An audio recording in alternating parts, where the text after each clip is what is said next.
Bonjour à tous et bienvenue sur le plateau de la REF. J'ai le plaisir d'avoir à mes côtés Xavier de Kergomo, le senior partner du cabinet d'avocats d'affaires internationales GIDE. Bonjour Xavier. Bonjour Caroline. Alors, avec vous, on va aborder un sujet qui vous tient particulièrement à cœur.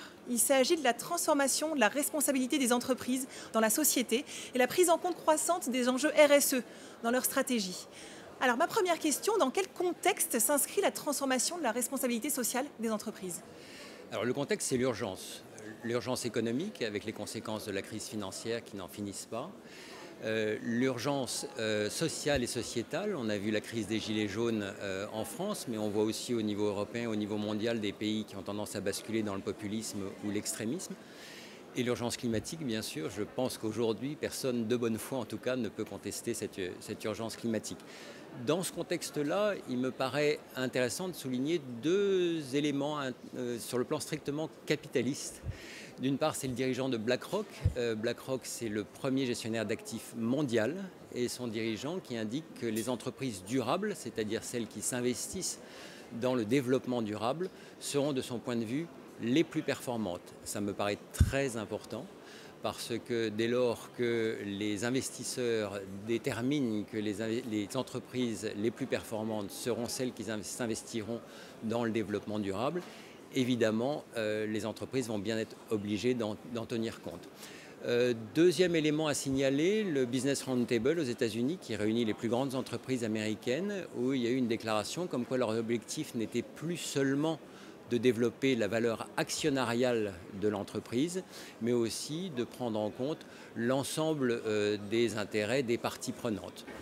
On verra à l'avenir si ce n'est qu'une déclaration vide de sens, mais en tout cas, de mon point de vue, ça me paraît intéressant en termes de prise de conscience. Et à titre personnel, au sein de votre cabinet ? Au titre personnel, au sein du cabinet, nous investissons beaucoup dans cette démarche et notamment nous sommes intervenus, on aura l'occasion d'en reparler, dans le cadre des débats préalables à la loi Pacte qui contient des éléments très intéressants sur la responsabilité sociale des entreprises. Et en tant que cabinet, car nous sommes quand même à peu près 1 millier de personnes au sein du cabinet, nous avons notre propre démarche de responsabilité sociale de l'entreprise, tant en termes environnementaux qu'en termes de gestion des ressources et de fonds de dotation pour aider des associations qui viennent en aide aux plus défavorisés. Alors, en quoi le droit peut-il accompagner cette transformation ? Alors, pour ne parler que du niveau français, en fait, la loi s'est adaptée à ce nouveau contexte et 3 lois me semblent devoir être mentionnées. D'une part, la loi Sapin 2, qui impose aux entreprises un devoir de transparence et de lutte contre la corruption. D'autre part, la loi de mars 2017 qui leur impose un devoir de vigilance qui s'étend à leurs filiales et à leurs sous-traitants. C'est un élément tout à fait nouveau. Et enfin, la loi Pacte dont nous parlions, qui, en matière de responsabilité sociale des entreprises, contient 3 dispositions très intéressantes. D'une part, la possibilité pour une entreprise d'opter pour le statut d'entreprise à mission. D'autre part, d'intégrer dans leur statut ce qu'on appelle une raison d'être qui va au-delà du seul objet social de l'entreprise. Et enfin et surtout une modification du Code civil qui dit qu'une société agit dans son intérêt social en prenant en considération les enjeux sociaux et environnementaux de ses activités. Donc là, ce n'est pas une possibilité ouverte aux entreprises, ce sont les sociétés qui doivent prendre en compte ces enjeux sociaux et environnementaux. Je pense qu'à ce stade, on n'a pas complètement encore mesuré toutes les conséquences juridiques de cette modification. Alors, quel rôle peut avoir un cabinet d'avocats comme le vôtre ? Alors GIDE est un cabinet multispécialiste, c'est-à-dire que nous sommes présents à haut niveau sur l'ensemble des secteurs du droit des affaires. Et à ce stade, typiquement pour une démarche responsabilité sociale des entreprises, nous pouvons aider nos clients dans différentes matières. Évidemment pour adapter leur statut, pour adapter aussi leurs règles de gouvernance, pour également mettre en place des outils de conformité, la fameuse compliance dont on parle beaucoup.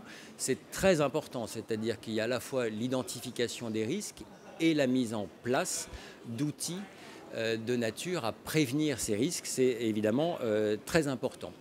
Il peut y avoir aussi des choses plus originales comme la mise en place de nouveaux mécanismes de partage de la valeur, notamment en ce qui concerne les mécanismes d'encouragement des dirigeants ou d'encouragement des salariés ou des collaborateurs qui prennent en compte non seulement des critères de performance financière, mais aussi éventuellement d'autres critères de performance, notamment en matière de responsabilité sociale des entreprises.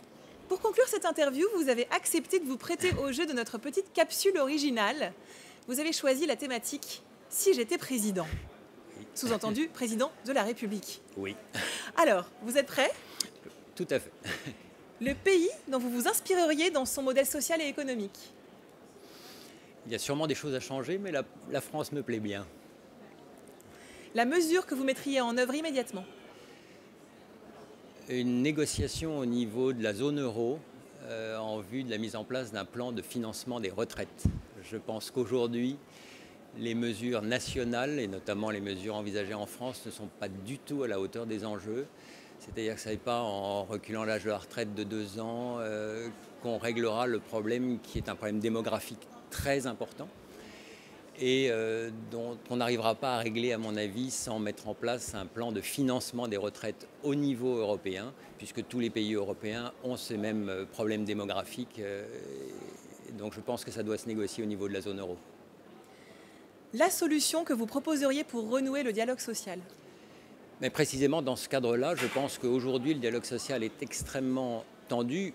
Il l'a toujours été par nature, mais il est extrêmement tendu parce que notamment ces aspects retraite et l'aspect partage de valeurs plus généralement est extrêmement anxiogène pour tout le monde. C'est-à-dire que les jeunes se disent qu'ils vont avoir à payer des sommes hallucinantes pour financer les moins jeunes, les actifs qui payent des sommes hallucinantes pour financer les inactifs, etc. Et donc tout ça se traduit par une extrême tension et plus généralement une extrême angoisse avec des gens qui, dans ces cas-là, sont plus timides pour consommer, pour investir, pour prendre des risques. Je pense qu'aujourd'hui, mettre en place un dialogue social qui serait fondé sur un peu un changement de braquet, c'est qu'est-ce qu'on fait et qu'est-ce qu'on va négocier au niveau européen pour trouver des solutions qui dépassent le seul cadre national, ça pourrait être intéressant. La chose que vous changeriez dans le système éducatif pour un meilleur accès au monde du travail? Je pense des aspects assez pratiques. D'abord, en début de scolarité, c'est la tendance actuelle, mais en début de scolarité, insister sur le fait de savoir lire, écrire, compter parfaitement. Je pense que si on sort du système éducatif à un moment ou à un autre sans maîtriser parfaitement ça, on est extrêmement handicapé, mais ça, c'est le début du système. Et en fin de système, c'est d'y intégrer, au-delà des enseignements généraux, et y compris dans les filières générales, des enseignements assez pratiques sur la fiscalité, sur éventuellement la comptabilité, ou des aspects assez pratiques qui permettent de ne pas simplement développer de purs esprits, mais aussi des gens qui quand même sont capables de se débrouiller assez vite, et en tout cas de ne pas découvrir à l'usage des choses dont ils n'ont jamais entendu parler pendant leur scolarité.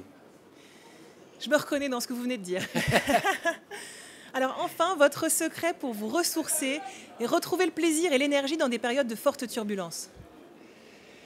Eh bien écoutez, le plus souvent, c'est de me retrouver seul et de consulter des atlas historiques.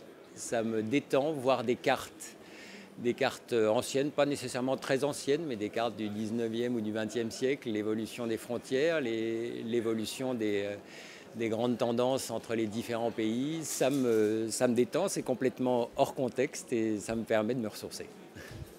Merci beaucoup Xavier Kergomo. Merci Caroline.